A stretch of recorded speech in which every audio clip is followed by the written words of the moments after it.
Salut tout le monde, j'espère que vous allez très bien. Je suis très heureux pour ma part de vous retrouver pour une nouvelle vidéo de présentation d'une batterie nomade, les amis. Une batterie nomade que je trouve vraiment super géniale, super intéressante. Alors, je vous le dis tout le temps, mais les batteries nomades doivent avoir pour moi plusieurs caractéristiques.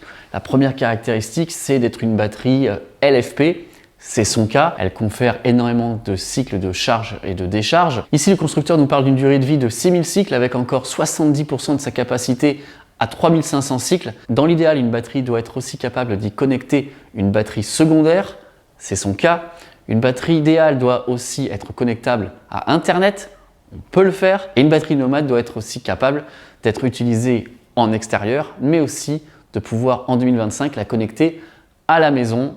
Et c'est le cas puisque cette batterie a une option bidirectionnelle. C'est ce qu'on va voir dans cette vidéo. Mais juste avant, si vous êtes intéressé par la transition énergétique, les batteries nomades, les voitures électriques, les panneaux solaires, ces systèmes de stockage, etc., eh bien n'hésitez pas à vous abonner à la chaîne. Grâce à vous, on vient de passer la barre des 55 000 abonnés. Alors si vous voulez plus de vidéos, plus de conseils, plus de tests, n'hésitez pas à vous abonner en bas ici et faire retentir la cloche, comme ça vous ne manquerez pas mes prochaines vidéos. Et c'est vraiment grâce à vous que je peux tester tous ces produits, alors un grand merci encore une fois. Alors cette batterie, c'est la LANPWR, L-A-N-P-W-R. J'ai ici la version 2200 Pro qui a été remplacée maintenant par la 2400 Pro. Donc je vais vous parler des spécificités comme si vous aviez la 2400 Pro, mais visuellement c'est exactement les mêmes batteries. Et d'ailleurs il y a très peu de détails qui changent. On va pouvoir la recharger de plusieurs manières, dans une voiture à 240 watts, la recharger sur une prise secteur à 1500 watts et également sur le solaire à 1600 watts. Niveau sortie avec les prises AC, ça sera 2200 watts et 4400 watts à pic. On va la regarder plus en détail par rapport à son look, mais je la trouve déjà super sympa. Et par rapport à son poids, elle ne pèse que 23 kg. Elle est dans la moyenne de poids pour une batterie de 2 kWh, sauf qu'elle embarque à l'intérieur une technologie vraiment novatrice que j'ai encore jamais vue sur une batterie nomade et que j'espère qu'il va arriver sur toutes les batteries nomades avec une version un petit peu plus encore, ça serait encore mieux. Je vais vous expliquer ça dans un instant. Quand vous allez recevoir cette batterie, comme toutes les batteries, elles sont toujours très bien emballées, très bien protégées parce que ce sont des appareils qui sont considérés comme étant potentiellement dangereux. Il y a de l'énergie à l'intérieur, donc il faut vraiment qu'elles soient protégées dans un carton, protégées des chocs pendant les transports. C'est toujours le cas et ça a été aussi le cas avec cette LANPWR. Mais la sécurité, c'est pas simplement une question de transport, c'est aussi une question de software et à l'intérieur, on a un BMS, Battery Management System, qui va servir à protéger la batterie à chaque fois qu'on va l'utiliser par rapport au risque de surtension, de sous-tension, trop de chaleur, trop froide, etc. Elle va être capable de s'auto-protéger en quelque sorte et de vous protéger également. Et si je reviens une seconde par rapport au packaging, qu'est-ce qu'on aura dans la boîte à part cette LANPWR? On aura un carton avec tous les accessoires qui vont bien et on aura également le manuel d'utilisation. Alors vous savez, je ne suis pas trop team carton et là vous le voyez. Par exemple, cette batterie, disons qu'on va la promener, on va s'en servir, on va aller en camping avec, on va s'en servir en extérieur et puis on va vouloir avoir nos câbles de recharge parce que peut-être qu'on aura un panneau solaire pour pouvoir charger notre batterie et puis on va mettre ça dans un carton, dans une boîte en carton et puis ça c'est le meilleur moyen pour perdre la boîte. La boîte, vous voyez déjà, j'essaye de la refermer parce qu'il y a plein de câbles à l'intérieur, ça s'abîmera très vite. Donc quand on n'a pas la chance d'avoir une batterie avec un coffre, ce qui fait aussi que s'il y a un coffre c'est qu'elle est plus grosse, eh bien c'est bien de pouvoir fournir une petite pochette de câbles et ça c'est assez dommage de mettre dans une boîte en carton. Malgré tout, on a plein d'accessoires. Et chez d'autres constructeurs avec les batteries qui coûtent beaucoup plus cher, eh bien souvent les accessoires sont en plus, enfin certains accessoires sont en plus. Et là on a tout et c'est vraiment très bien. On va commencer par le solaire. Alors le câble solaire sera différent. C'est plus 4 strings comme ça, mais ça va être 2 strings de 2. Mais bon, on va pouvoir brancher toujours 4 panneaux solaires jusqu'à 1600 watts, je vous le disais. Et ça vient avec une sortie ici qui est la sortie XT60 que l'on connaît très bien dans le domaine des panneaux solaires et des batteries. Avec de l'autre côté les fiches MC4, donc ça c'est le standard mondial pour les panneaux solaires. L'indémodable câble allume-cigare, il existe toujours pour charger la batterie dans la voiture. Un manuel pour l'application mobile, mais je suis bluffé par tout ce qu'on est capable de faire dans l'app. Et à chaque fois je vous dis, on a un câble d'alimentation qui est toujours le même câble d'alimentation. C'est même un petit peu usant d'avoir toujours le même câble. Eh bien là non, ils n'ont réinventé la roue puisque on a un câble qui doit servir pour faire le bidirectionnel. D'ailleurs, il ressemble un petit peu au câble que l'on a chez Zendure avec une bague ici qu'on vient visser qui va nous permettre d'être bidirectionnel et ça c'est vraiment top. Parce que oui, ce qui fait l'attrait principal de cette batterie, c'est son côté bidirectionnel. C'est-à-dire qu'on va être capable de charger la batterie et de la décharger dans le réseau avec la même prise, sans avoir besoin de power stream, sans avoir besoin de quoi que ce soit d'accessoires en plus. Tout est déjà intégré dans la batterie. Et ça, eh bien, on ne l'a encore jamais vu ailleurs que chez Landpower. Et c'est vraiment vers ça, je trouve, que les autres constructeurs doivent se tourner, rendre les batteries plus intelligentes et ne pas avoir à rajouter un accessoire supplémentaire. Enfin bref, cette batterie, on va pouvoir la décharger à 200, 400, 600 ou 800 watts. Bien évidemment, il y a encore des choses à améliorer, je vous dirai quoi, mais c'est déjà génial de penser qu'avec une simple et même prise, elle peut se charger et 2 secondes plus tard se décharger, c'est top. On va le tester de toute façon, mais je vais vous faire voir quand même la batterie juste avant. Mais on se dit en la voyant que ce n'est pas quelque chose d'acheter sur étagère. Elle ne ressemble pas à tout ce qui va être Oukitel, Fossibot ou encore Aferi qui peuvent avoir des designs semblables. Notre écran ici, avec toutes les informations que l'on retrouve. Ah, là, elle se met à ventiler. Est-ce qu'elle ventile tout le temps ou pas? Ça fera partie des essais. On voit le petit logo Wi-Fi qui est ici. Là, j'ai la consommation en temps réel, le temps d'utilisation de recharge, le pourcentage de batterie restant, combien sort de la batterie. Là, on voit qu'on est avec un mode éco. Ici, on a la LED, toujours pratique. 1, 2, 3. La partie USB avec 2 USB rapides et 2 USB-C, un en 100 watts et un en 27 watts. L'allume-cigare et 2 prises notamment pour charger les ordinateurs portables. 1, 2, 3 prises, on nous dit bien que c'est 2200 watts max répartis sur les 3 prises. J'appuie ici pour l'allumer, ça s'est allumé. Et on a donc ce bouton qui est un bouton qu'on n'a jamais vu sur aucune autre batterie, qui est le bouton Micro On Grid On ou Off. Et c'est ce bouton qui va nous permettre d'autoriser ou non la restitution d'énergie depuis la batterie vers le réseau et donc vers notre logement. Sur le côté ici, j'ai une trappe en caoutchouc pour protéger les utilisations. Notre prise entrée et sortie finalement, vous voyez ici 15 ampères max. Le petit coupe-circuit en cas de problème. On a un RJ45, on a l'entrée photovoltaïque, donc de 18 à 100 volts en 15 ampères pour celle-ci. Et comme je vous disais, la nouvelle version a été augmentée. Maintenant, c'est de 18 à 145 volts jusqu'à 25 ampères. On a un premier ventilateur latéral. À l'arrière, on a toutes les informations sur la batterie. Et sur l'autre côté, on a le deuxième ventilateur latéral. On n'a rien de ce côté-là. Comme toutes les batteries, c'est full plastique. Mais à chaque fois, comme je vous dis, eh bien, le pack batterie est protégé dans une cage en aluminium à l'intérieur. Donc normalement, on va pouvoir s'en servir en extérieur, il n'y a pas de problème, c'est quand même du plastique vraiment costaud, vraiment rigide. Alors bien évidemment, on va la tester la batterie, on va la tester notamment avec le sèche-cheveux pour voir si elle fait du bruit ou pas. À noter que j'ai allumé le convertisseur AC et qu'elle ne ventile pas. Donc ça c'est bien, ça veut dire que potentiellement on est capable de s'en servir en intérieur et qu'elle ne fasse pas trop de bruit, on va voir quand même à l'usage, à l'utilisation. Cette batterie donc je vous dis, elle est connectée à Internet. On peut le voir ici, le petit logo Wi-Fi qui est allumé. Je l'ai mise sur mon iPad. C'est pas l'application Landpower qu'il faut télécharger.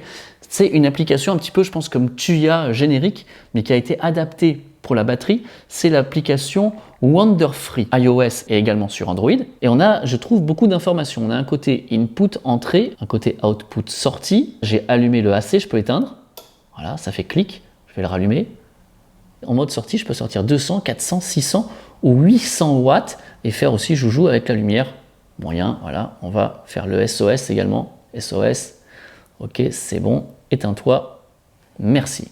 Et c'est pas tout parce qu'ici on va pouvoir créer des règles et un calendrier pour pouvoir vider la batterie. Je l'allume et dire à la batterie, eh bien, j'ai envie que de telle heure à telle heure, on va dire, tiens, ben, de minuit à 1h du matin, voilà, j'ai envie que tu envoies, eh bien, 100 watts, 150 watts, 200 watts, 500 watts, 800 watts dans le réseau. On peut faire pareil avec la charge, dire à quelle heure on a envie que ça charge et à quelle puissance on a envie que ça charge, jusqu'à 1600 watts. Et cette fonction-là, Automing SOC, c'est quelque chose de hyper intéressant.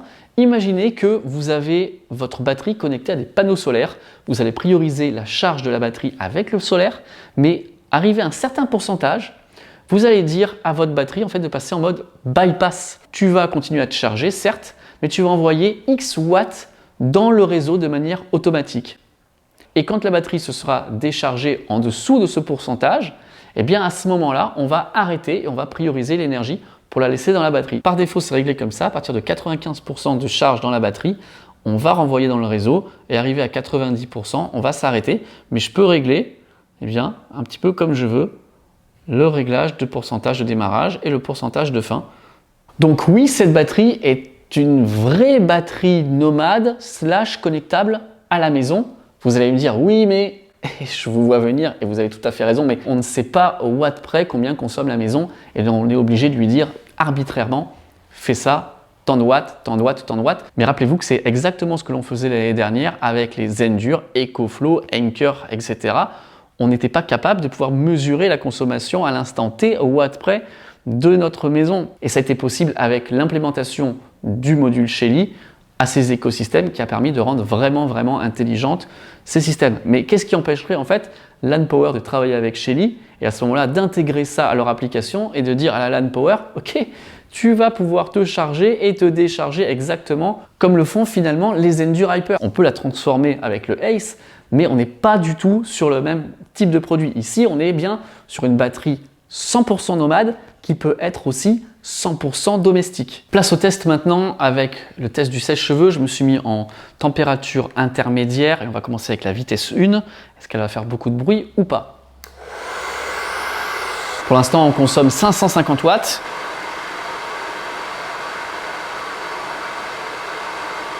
Et elle s'est mise à ventiler, mais les ventilateurs sont extrêmement doux. Ça fait pas un bruit strident du tout et dès que j'ai éteint, ça s'est arrêté. On consomme même un peu plus, 1100 watts. Je sens que ça ventile.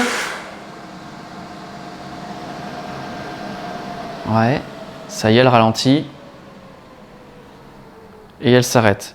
Franchement, le ventilateur, ça fait un bruit d'air.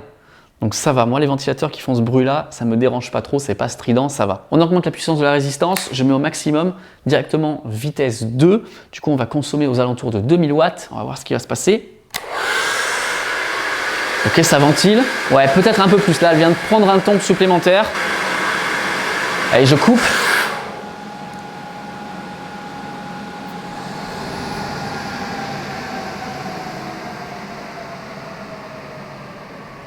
Ouais, ça ventile, mais dès qu'on arrête, ça ralentit. Et comme je vous disais, le bruit est pas si gênant que ça pour une batterie nomade. Donc ça, c'est bien. Maintenant, ce que je voudrais faire, je voudrais vraiment tester, parce que ça sera une première pour moi, une première pour la chaîne, renvoyer l'énergie dans le réseau directement avec la batterie. Mais bon, comme il est 18h30 et que tout mon logement maintenant est hors réseau puisqu'on est connecté avec les batteries EcoFlow et le Smart Panel, il faut que je dise à mon système de repasser sur leur réseau. Donc je vais effacer la règle qui est ici. Est-ce qu'il va y avoir un petit clignement de lumière? Attention. J'ai entendu clac. On est revenu sur le réseau. Ça n'a absolument pas bougé d'un pouce. Donc l'idée, c'est de connecter la prise de charge et de décharge. Il y a un détrompeur en vis.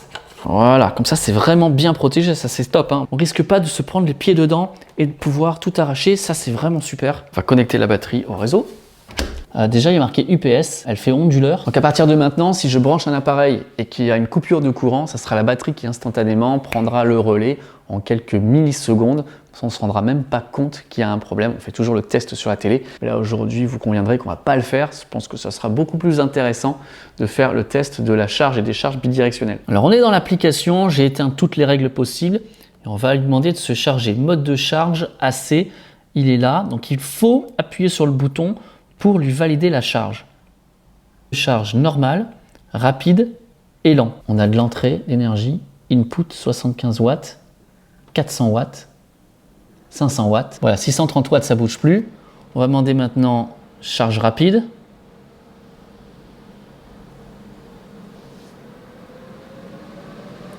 « 900 watts, 1200 watts. » Là, ça ventile fort. 1004, on arrive au maximum à 1006 et essayons la recharge lente.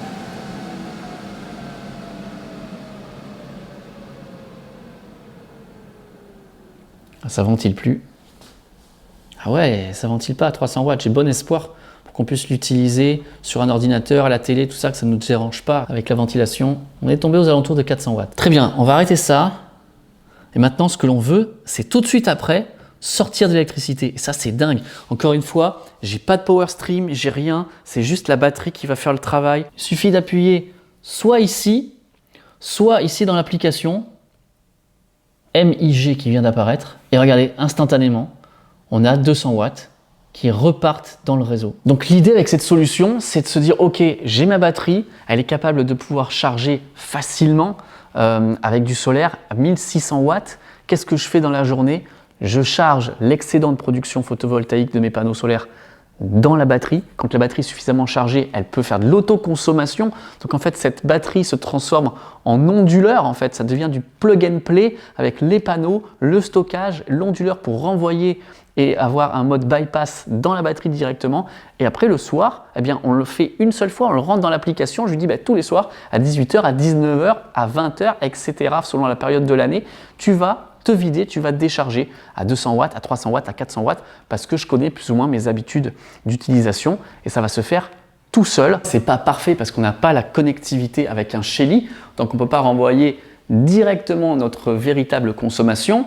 En plus, c'est limité à 800 watts, ok, d'accord, mais c'est quand même dingue de se dire que cette batterie est capable de faire ça. Et moi, j'invite tous les fabricants de batteries à maintenant rendre ce système standard. J'en ai parlé avec EcoFlow. Je leur ai dit, les gars, il faut absolument que toutes vos batteries maintenant qui sortent soient bidirectionnelles, connectées avec un Shelly. Et du coup, on enlève le power stream et on est capable d'avoir peut-être plusieurs batteries, même EcoFlow ou d'autres, qui seraient capables de se parler dans un seul et même écosystème et de se charger tout en même temps et de se décharger tout en même temps en mode grappe comme j'ai ici avec mes Hyper. Je ne sais pas ce que vous en pensez, dites-moi en partie commentaire si ça vous intéresse ou pas. On a encore le test d'endurance à faire, à parler du tarif, mais juste avant ça, eh bien, on va quand même pousser la machine au maximum. C'est marrant parce que je viens d'entendre un clic là dans ma Zendure. Elle est en train de charger parce qu'elle est en train de renvoyer du surplus dans le réseau.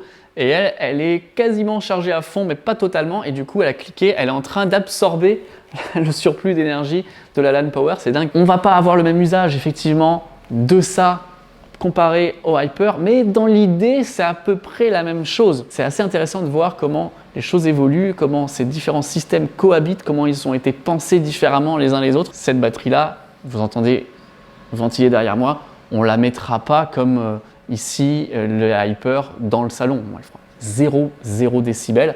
Peut-être qu'on les mettra ailleurs, mais en attendant, ça fait le même job, c'est possible. Et c'est pour ça que j'aime bien vous faire ces vidéos parce que ça me permet de vous montrer tout ce qui est possible. Après, libre à vous de choisir le produit qui vous convient le mieux. Maintenant, on va passer au test d'endurance. On va faire bouillir de l'eau 10 minutes au Thermomix. J'ai mon litre d'eau, le Thermomix qui est déjà allumé. Et vous voyez ici, on est en train de charger la batterie. Je l'ai mis au minimum.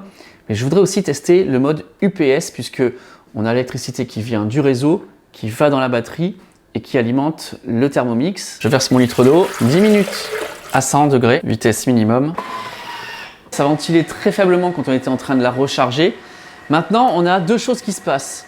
On a une entrée d'énergie qui est à 1100 watts et on a une sortie qui va être aux alentours de 500 à 900 watts puisqu'on utilise la résistance du Thermomix. Et donc on a une différence ici qui est à peu près de 400 watts, c'est de la puissance sur laquelle j'étais en train de charger la batterie. Mais ce qui se passe en fait, c'est que la batterie est en train de se charger de 400 watts, mais ce n'est pas la batterie directement qui est en train d'alimenter le Thermomix. L'énergie passe par la batterie, mais elle la traverse simplement et elle alimente le Thermomix. Quand je vais débrancher du réseau, à ce moment-là, instantanément, c'est la batterie qui va prendre le relais. Et normalement, le Thermomix ne devrait pas s'en rendre compte. Attention, je débranche. 3, 2, 1.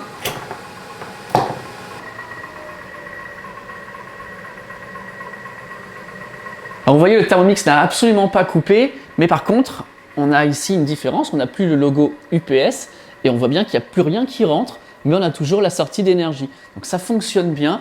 Le mode UPS a pris le relais instantanément. On a coupé le courant, mais le Thermomix continue à fonctionner. Ça, c'est hyper intéressant si on a des serveurs informatiques, un ordinateur, des appareils médicaux. Ça peut être aussi un réfrigérateur, pourquoi pas. Ça nous permet de pouvoir avoir tout le temps de l'électricité, mais pour autant de ne pas faire cycler la batterie quand on s'en sert au quotidien. C'est une vraie solution de secours. Dites-moi en partie commentaire si cette solution de secours vous intéresse. Bon, allez, on est à mi-parcours, il reste encore 5 minutes. On est déjà à 75 degrés dans l'eau du Thermomix. Ouais, ça commence à être chaud.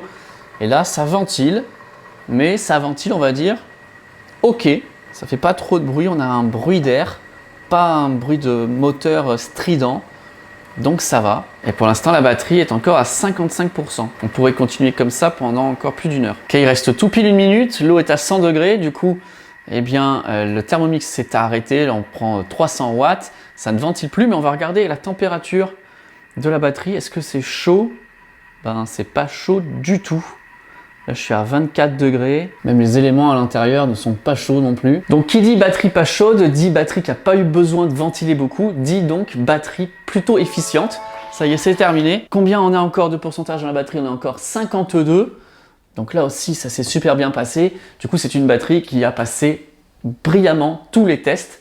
On se retrouve maintenant sur l'ordinateur pour parler des tarifs. On se retrouve donc sur le site de Geekbuying puisque c'est eux qui ont eu la gentillesse de m'envoyer cette batterie pour que je puisse vous faire une présentation. Alors le tarif actuellement, il est à 1 299 €. On voit qu'il y a une promotion en cours. Il y a également le moyen d'avoir un coupon si on est nouvel utilisateur du site Geekbuying. Ça peut vous l'amener à 1 249 €. Alors sachant que si j'arrive à vous avoir une promo spéciale avec un code parrainage, eh bien je vous le mettrai juste ici en bas ou sinon allez voir en description parce que souvent je mets à jour les codes promo au fur et à mesure qu'ils évoluent. Donc ça, c'est pour la batterie seule. Sinon, on peut l'avoir avec un seul panneau solaire en plus. Là, ça va être à 1 649 €. On peut aussi choisir l'option avec 2 panneaux solaires.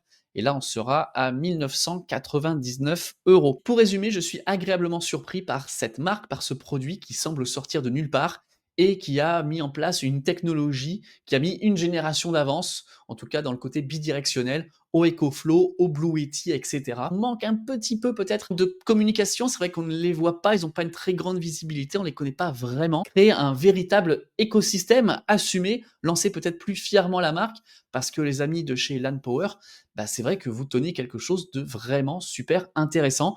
Et on aimerait voir d'autres produits, d'autres batteries, une autre solution. Mais à mon avis, vous avez mis le doigt sur ce que doit être une batterie nomade à l'avenir, une batterie qui soit à la fois connectée à Internet, une batterie qui puisse aller en intérieur, en extérieur, qui soit silencieuse, qui soit légère, qui soit LFP, qui ait énormément donc de cycles de charge et de décharge, que l'on puisse utiliser dans tous les cas de figure.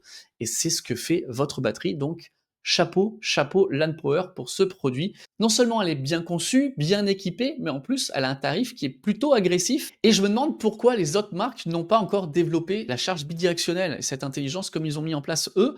Alors est-ce qu'ils n'ont pas eu l'idée? Est-ce qu'ils n'avaient pas la technologie? Est-ce que tout simplement ça arrivera dans une prochaine génération? Ils se sont dit nous l'objectif c'était de ne pas investir dans le coût supplémentaire de la bidirectionnalité et de faire baisser le coût des batteries. C'est peut-être le cas aussi. Je pense que pour des raisons de coût, toutes les batteries n'auront pas dès la prochaine génération l'aspect bidirectionnel, mais je pense que ça va arriver très très vite et que ça sera très très vite standard. Là, on a affaire à une vraie technologie de rupture qui va nous permettre de faire exploser l'utilisation de ces batteries et certainement le taux d'équipement dans la population générale. Il faut une technologie qui fonctionne, qui soit simple d'utilisation et qui soit aussi abordable. Et avec cette batterie, je trouve qu'on coche les 3 cases. Bref, dites-moi ce que vous en pensez en partie commentaire. Est-ce que comme moi, vous trouvez que cette LAN Power est une vraie réussite? Si cette vidéo vous a intéressé, n'hésitez pas comme d'habitude à lâcher un grand pouce en l'air, à vous abonner à la chaîne si ce n'est pas déjà fait. Regardez, on vient de passer le cap des 55 000 abonnés. Et encore une fois, merci à vous d'avoir regardé cette vidéo. On se retrouve très bientôt pour de prochaines vidéos autour des batteries nomades, des solutions de stockage à domicile, de la production photovoltaïque, etc., etc.